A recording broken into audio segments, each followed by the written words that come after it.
Satu, dua. Halo, selamat datang di Serangkai Saus Channel bareng aku Ardiansa dan kita akan nge-review film The Oppenheimer. Our work here will ensure a peace mankind has never seen. Until somebody builds a bigger one.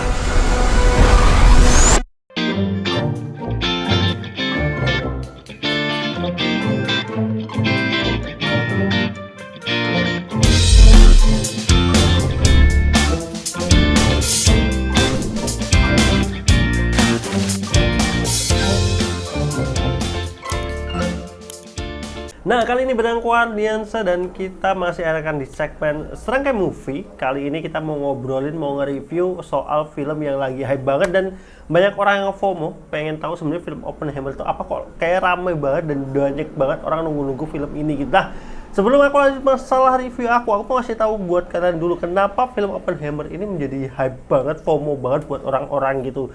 Jadi perlu kalian ketahui sebenarnya yang bikin film ini jadi nge-hype itu karena faktor sutradaranya, yaitu Christopher Nolan. Kalau kalian tahu Christopher Nolan itu adalah orang di balik film-film seperti Interstellar, Inception, The Dark Knight Trilogy, Batman yang istilahnya kayak the best Batman lah, trilogi Batman terbaik bisa dikatakan seperti itu. Nah, yang membuat Christopher Nolan ini cukup dikenang ataupun punya gayanya sendiri itu karena dia jarang banget pakai yang namanya CGI atau computer generate image, atau dalam artian ya istilahnya animasi komputer lah kayak gitu. Jadi kayak di film The Dark Knight itu dia beneran ngancurin istilahnya sebuah bangunan bener-bener dibom.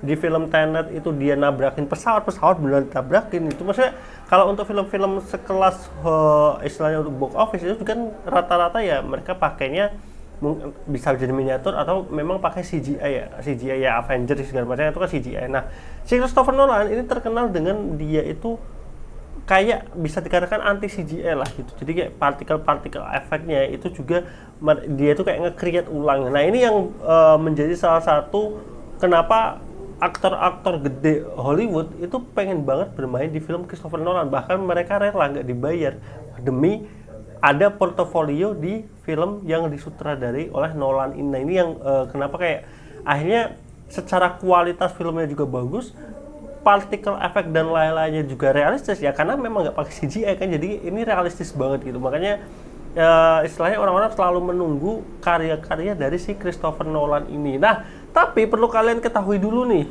jangan sampai kalian hanya cuma FOMO doang terus datang nonton film The Oppenheimer dan ternyata kalian nggak suka.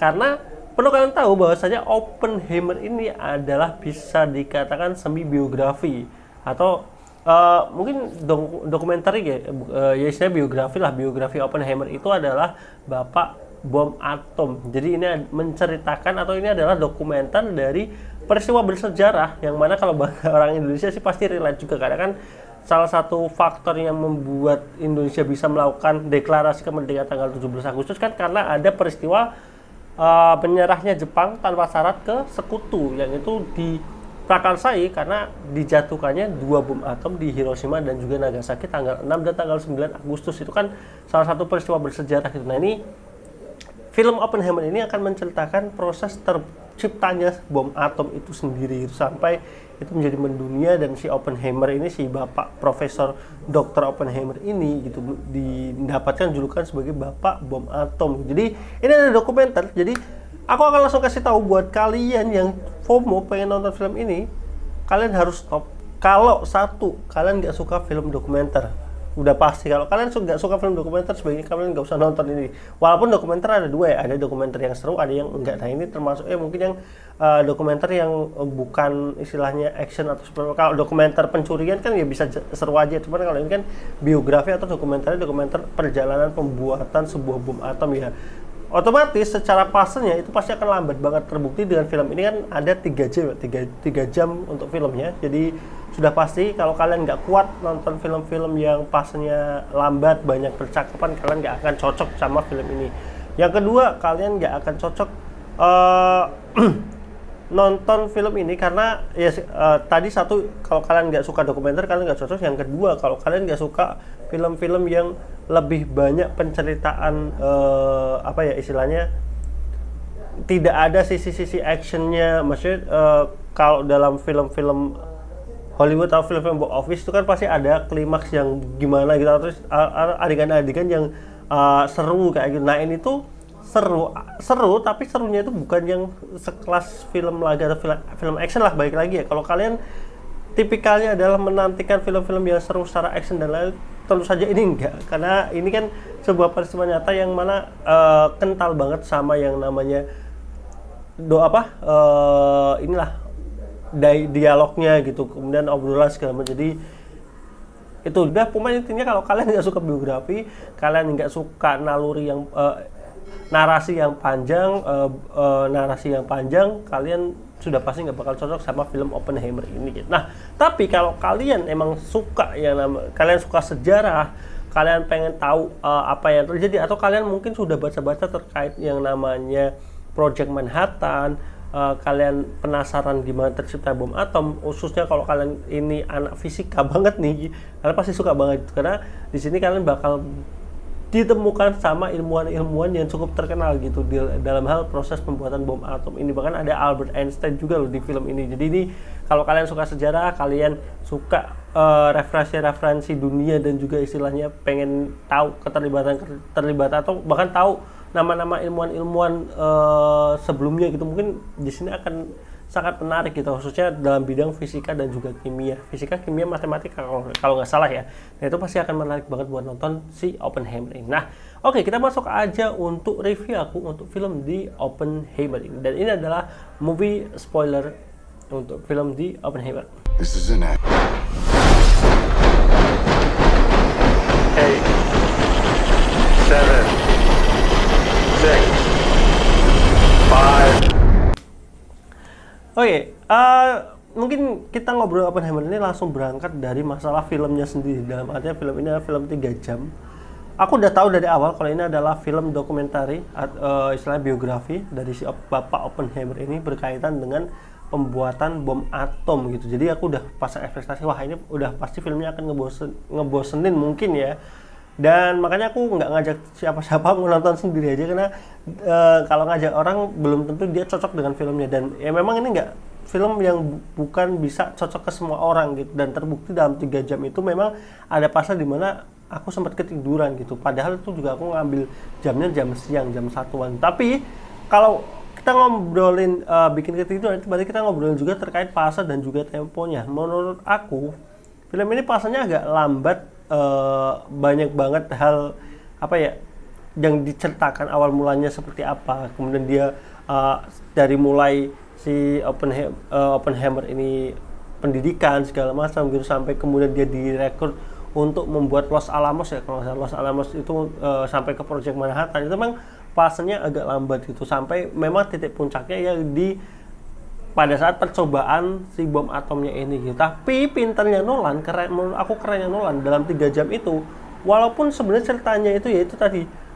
lebih banyak ke penelitian, lebih banyak ke diskusi gimana cara bikin bom atom segala macam, ketemu orang, ketemu ini diskusi itu, dan banyak banget teori-teori yang muncul di film ini gitu. Tapi dia pinter ngasih scoring musik di persekian menit, bukan persekian, di tiap jeda-jeda apa ya, pasenya gitu, bukan fase ya istilahnya, dalam ada temponya sendiri, tiap 10 menit tuh kayak ada scoring musik yang menggelegar gitu. Jadi kita yang nonton tuh nggak bikin ngantuk jujur aku aja, karena emang scoring musiknya bagus banget. Visual partikelnya kan dilihatin kayak partikel elektron, neutron segala macam itu yang aku nggak paham, tapi itu keren banget. Bahkan ini paling cocok sebenarnya emang kalau kalian nonton di format IMAX ya, sayang banget kalau kan belum ada IMAX, jadi ini keren banget. Aku tuh nggak kepikiran kalau aku bisa kuat di 2,5 jam awal nggak tidur tuh, bener-bener aku udah mikir wah ini pasti aku bakal ketiduran di 1-2 jam, ternyata nggak akhir gitu, karena 2,5 jam awal tuh bener-bener lebih intens, banyak scoring musik yang menggelegar, sampai kan pada titik dimana bom itu mau diuji coba. Itu keren banget tuh, bener-bener bikin aku terus mantengin layar gitu. Nah yang jadi masalah memang di fase akhirnya gitu, setelah projectnya berhasil, peristiwa pengeboman itu berhasil kan fase akhirnya masuk kepada istilahnya bisa dibilang kayak konklusi atau prolog lah gitu, ketika si Dr. Oppenheimer ini merasa bersalah gitu sampai masuk kepada sisi politiknya. Nah ini gitu, sisi politiknya ini karena intensitasnya kita itu sudah puncaknya itu di percobaan bom atomnya itu gitu, karena kan akhirnya kita udah nggak terlalu penasaran lagi ya terkait gimana proses terciptanya bom atom, karena di belakangnya kan lebih menceritakan kepada sisi kemanusiaan dari Oppenheimer ini dan juga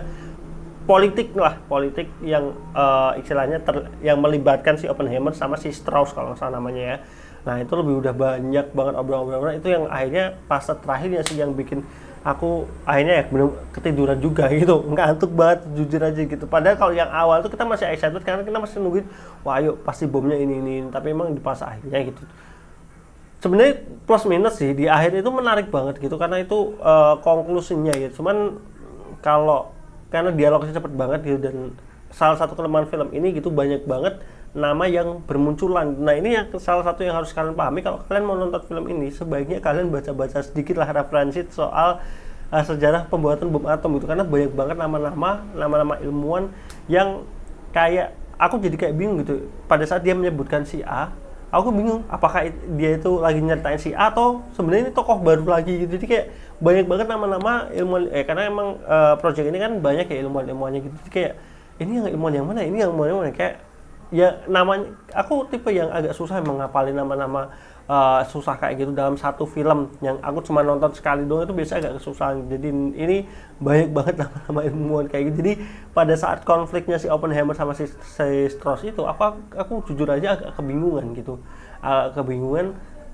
Konfliknya di mana gitu. Walaupun aku paham, aku secara garis intinya tetap paham gitu. Cuman maksudnya ketika di situ menyebutkan siapa aja yang terlibat, siapa yang salah, siapa yang benar, siapa yang baik, siapa yang jahat tuh jadi agak rancu gitu, karena aku nggak memahami semua dialog percakapannya, karena satu percakapan cepat, yang kedua nama-namanya itu yang jadinya susah gitu aku sendiri untuk menghafalkan ini karakter yang mana, ini karakter yang mana. Jadi makanya kalau nonton Oppenheimer sih sebaiknya kalian ini dulu sih baca-baca dikit lah referensi soal pembuatan bom atom, minimal kalian akan familiar dengan nama-nama yang akan muncul di film ini gitu, karena ya rata-rata nama-nama ilmuwan semua gitu.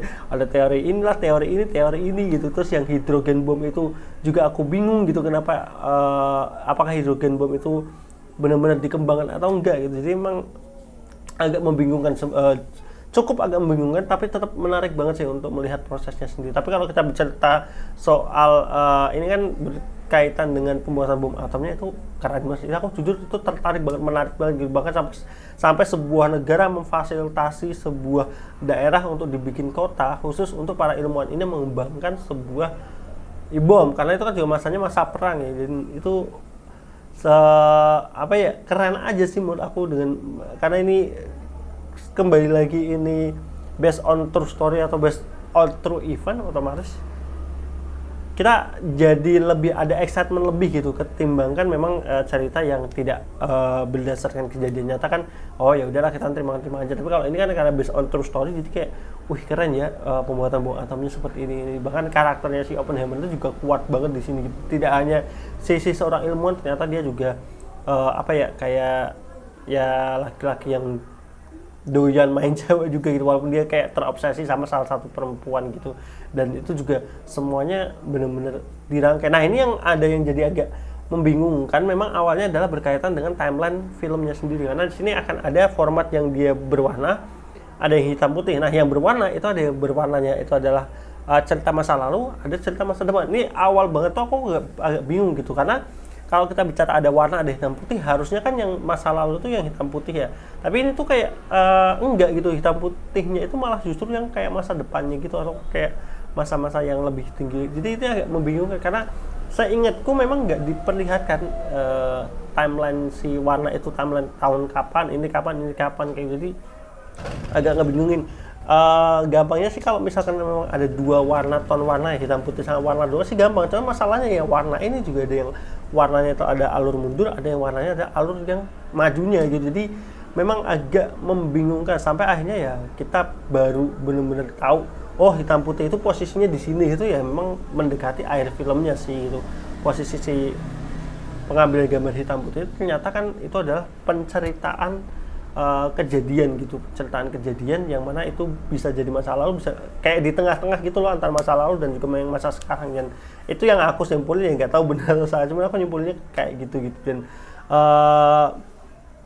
kalau balik lagi, kalau kita ngobrolin Christopher Nolan ya balik ke itu ya, yang dia janjikan bahwa ini tanpa CGI ya terbukti gitu. Maksudnya visualnya walaupun nggak terlalu banyak particle effect yang muncul, karena kan istilahnya lebih kepada pada saat ya itu ya ledakan bom atomnya. Maksudnya untuk particle effect-nya kan nggak sebanyak film-film action yang selalu ada ledakan atau apa-apa. Jadi ini nggak banyak, tapi ya sangat berkesan banget sih gitu. Bahkan scoringnya sih menurut aku, scoringnya itu kalau ya kalau kalian mau ngebayangin kan kayak Mission Impossible, tapi Mission Impossible ngebosenin ya, maksudnya musiknya itu terus gitu. Cuman kalau ini tuh scoringnya benar-benar menggelegarnya, itu kayak ya kita kayak merasa ada tekanan tertentu, kayak ada bom gitu, kayak ya karena ini temanya bom atom, jadi kayak ledakan-ledakannya gitu kayak kerasa banget gitu di kita sebagai penonton. Dan itu penempatannya aku suka sih, penempatan yang bikin kita akhirnya nggak ngantuk selama 3 jam itu gitu. Walaupun ya tadi ya agak lemah di akhir gitu karena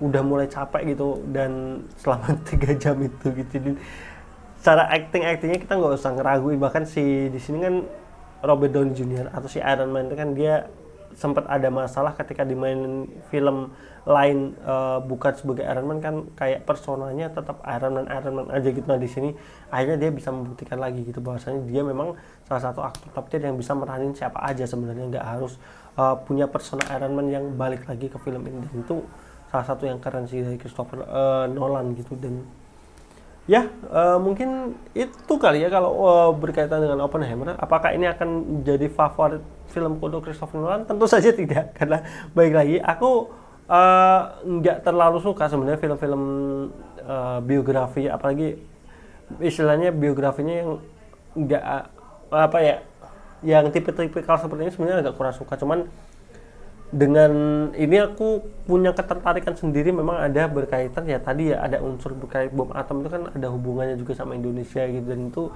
kan secara tidak langsung bersinggungan secara sejarahnya. Dan itu yang bikin aku pengen banget nonton Oppenheimer, itu sebenarnya letaknya lebih di situ. Kalau secara film dokumenternya aku sebenarnya bukan tipe penikmat dokumenter. Dan kalau untuk Christopher Nolan tetap favoritku masih The Dark Knight Trilogy sama Inception sih. Tenet itu agak memusingkan. Dan kalau kalian nggak kenal Christopher Nolan, kalian perlu searching lah film-film Christopher Nolan, kalian searching, kalian tonton lah. Kalau kalian suka superhero ya kan tonton Batman The Dark Knight Trilogy, itu semuanya karya Christopher Nolan dan itu keren-keren banget, top tier semua gitu. Inception apalagi itu bagus banget. Kalau Tenet itu agak memusingkan itu dengan konsepnya yang out of the box itu ya, yang kalian berjalan mundur, aduh itu benar-benar keren.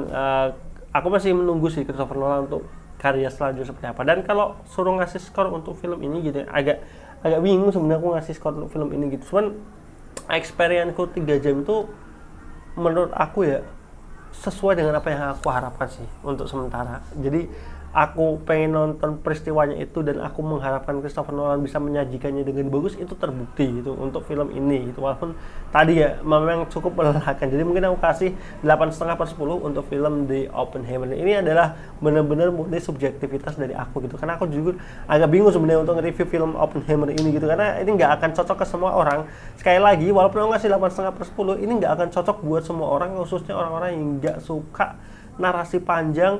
Karena di sini banyak banget kalimat-kalimat bahasa-bahasa terkait fisika kimianya, terus banyak banget karakter-karakter yang istilahnya para ilmuwan. Kalau kalian nggak menang, kalian nggak terlalu excited, tapi kalau kalian udah baca-baca atau kalian anak fisika banget nih, kalian mungkin akan seneng banget karena banyak banget disinggung lah terkait si ilmuwan-ilmuwan. Yang bikin aku kaget sih, aku baru tahu kalau ternyata si Albert Einstein itu masih hidup di masa Oppenheimer ini, atau di sekitar 1930-40-an tuh masih hidup ternyata. Jadi mungkin itu aja kali ya untuk review apa di Oppenheimer. Dan aku juga akan nge-review Barbie 2023 karena aku nonton Barbie dan Oppenheimer sesuai kan apa sih tagline-nya, Barbie Hammer ya.